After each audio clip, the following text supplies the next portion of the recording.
Hi, my name is Kinsey Heisel, and I'm going to talk to you about my community private school librarians. I was first interested in this community because I serve them daily in my job at the public library, but each seems to have a variety of needs due to the independent nature of their schools. I wanted to learn more about the common traits between the private school librarians despite their school's different missions. According to the National Center for Education Statistics, there are 5 different types of independent schools: independent, religious, alternative, and military. These private schools all have common characteristics that make them distinguishable from public schools in the research. They are operating for less hours per day, but they often have more materials in their libraries. This information I found from a couple national surveys about library media centers, but I found less information about the librarians themselves. A few articles published by private school librarians spoke about their skills and personality traits of their job in the profession. The skills listed involve dedication, energy, innovation, being a motivator, and communication in order to deal with these students, the parents, and the teachers with whom they work. The personality traits described for private school librarians are diplomacy and empathy, again based on who they interact with on a daily basis and the jobs they have to perform. Much of the literature I reviewed were not large surveys that could be generalized to a national sample, but instead were written by the private school librarians themselves, who, in the numerous articles that I found written by them, confirmed each other's stories while also adding individual job tasks that distinguished their own individual personalities. Wayne Cherry, a director of a private school library, wrote an article on his habits and skills in his job. The first aspect of his job that he explained is the budgeting and getting the biggest return on every dollar that he spends on materials in order to be awarded the same funds in the next fiscal year. He also discusses the importance of surveying teachers so that he can be proactive about buying the materials that they will need for each coming school year. His job also involves teaching children their own information-seeking habits and skills as a part of his varied role as a private school librarian. Another article that I found is Caroline Stenzel's, who is a private school librarian who wrote advice specifically to other solo private school librarians on how to cope and manage efficiently as the only librarian on staff in the library. Her first advice is to be your own friend first, which means making time for family, friends, and whatever activities you enjoy to maintain a personal healthy lifestyle. Her next set of advice specific to the library is to set written goals so that she can both receive the personal satisfaction of meeting them and also be able to share them with others. Her third advice was to reach out to library mentors, professional organization, and colleagues outside of the library so that she can still feel a part of a peer organization even when she is the only library at her school. Her last set of advice is contribute to the field of librarianship. This means presenting at conferences, writing articles such as the one that this is referenced, or posting on a blog. All of these behaviors help her manage and succeed as the only librarian on staff at her school. In addition to the information I found from Cherry and Stenzel about their day-to-day experiences as private school librarians, I also found articles from these librarians talking about specific aspects of their job. Dorcas Hand wrote an article about the private school librarians' close relationship with the teachers in the school. She wrote about how librarians are both an integral part of the curriculum development and can support teachers by serving on committees to stay updated and contribute their own opinions. She notes that it is very important, especially for children of low-income families with limited access to resources, to have access in their schools to full-time certified library staff members. She recommends that the best librarians are ones who foster a lifelong love of reading, and that's a value that can't be measured on a test. This relationship with teachers is especially important for private school librarians.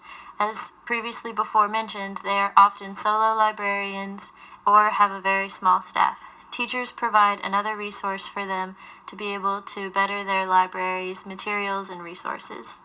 Susan Grigsby writes about another aspect of being a private school librarian, which is making sure your library space fits the needs of the technology and student materials. She defines the school library's new role as a community center of the school, not just a large room for storage of resources and materials. The first step to achieving this space is weeding out to determine what is needed and what is out of date and unused.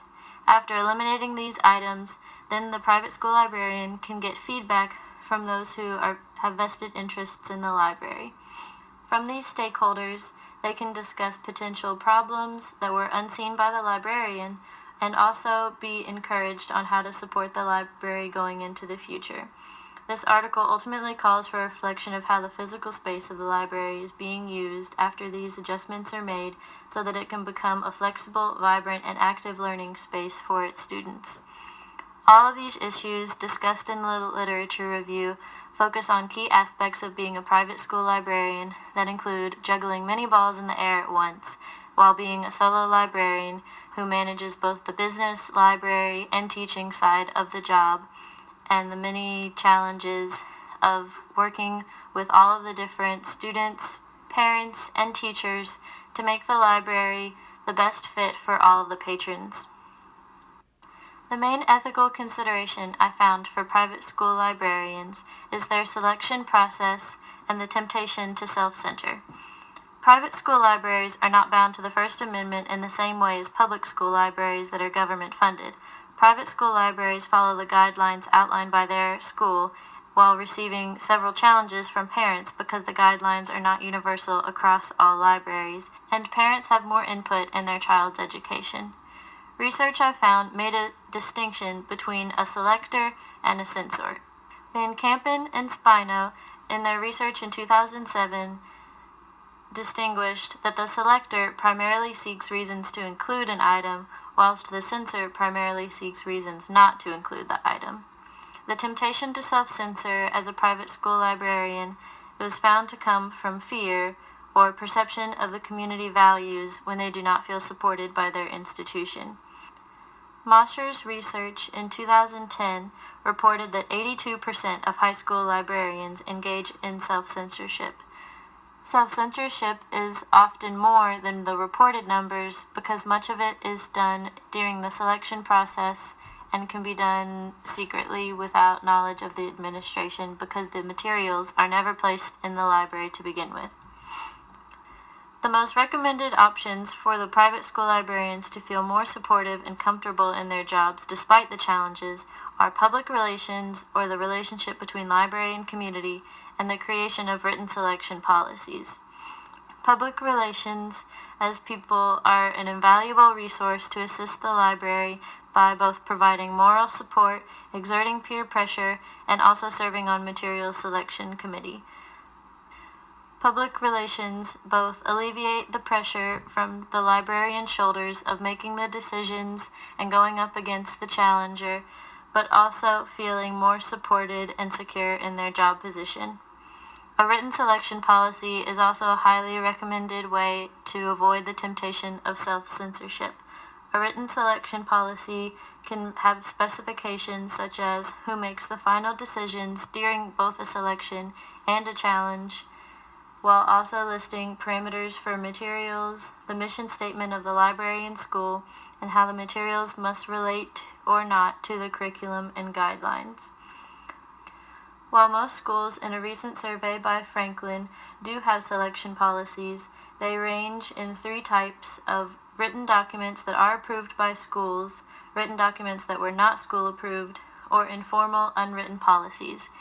Even having these policies does not help the private school librarian unless they are followed both in the selection process and the challenge. However, if the written selection policy and public relations are set in place and practiced, the private school librarian can feel more secure during the selection process and be able to avoid self-censorship and provide her patrons with a diverse range of materials. I put together a resource guide for private school librarians that would address both their role as a teacher and their role as managing the library. The scholarly resources I found include journals such as School Library Journal, School Library Research, and Knowledge Quest, with additional resources such as Libraries Unlimited, a publishing company, and open access databases. I also included guides that would help them with the ethical decisions that they would have to face, and also day-to-day classroom instruction. The American Library Association Bill of Rights focuses on ethical guidelines such as diversity, censorship, free access, and discrimination, while a guide published by Booklist Journal is a resource for cataloging and organization, as it provides categories such as adult books, books for youth, and media. These categories are then separated by age group, format, reading level, style, subject interest, and appeal. I also include guides that specify reading levels such as Lexile and the AR Bookfinder search engine. The guides and scholarly resources help the librarians both to stay current in their field and find more information on topics and materials. Social media resources allow them to stay connected with peer librarians, authors, and publishers, and stay up to date on materials that are upcoming. Facebook is a good resource to connect with librarians in the area, as well as the librarians that are co-workers in the school. Goodreads is another website to connect with authors, publishers, and also organize books according to what has been read, what is wanting to read, and lists by genre. Pinterest is another website with endless ideas for crafts, events, and games for the librarian to plan. Personnel and networking resources include references to conferences, state organizations, the local public library, and a selection committee, all of which can provide personnel of support for the private school librarians. In order to continue the assessment of the needs of private school librarians, I would recommend first staying current on the journal articles that this community self-publishes. I would also recommend reviewing the academic success of the schools they're in order to both justify the library's importance in the school. Future areas of interest that I would pose questions to the private school librarians on would include their work environment and their selection process. I would want to ask about how they deal with being a solo librarian and also what support they receive from their institution. I would also want to ask and review the written selection policies that these private school libraries have available, and also how each school determines the parameters for their selection process. Overall, private school librarians are a community whose main areas of concern are finding an ethical balance of their professional standards and school's mission, and also performing duties as librarian, teacher, and business manager with a small support staff.